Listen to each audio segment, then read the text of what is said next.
តាកាយអ្វីឃើញនារីស្អាតក្នុងចំណោមនោះច្រើនក៏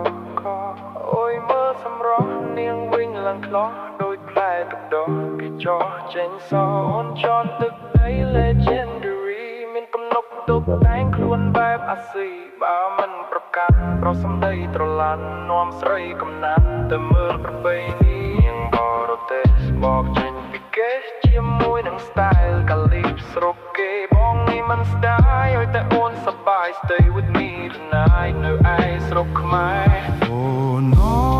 នសម្រស់នាងដូចកេងរីមើលសម្រស់អង្គរកំពូលទួលថ្ងៃលិចធ្វើឲ្យចិត្តមិនភ្លេចទេសភាពទឹក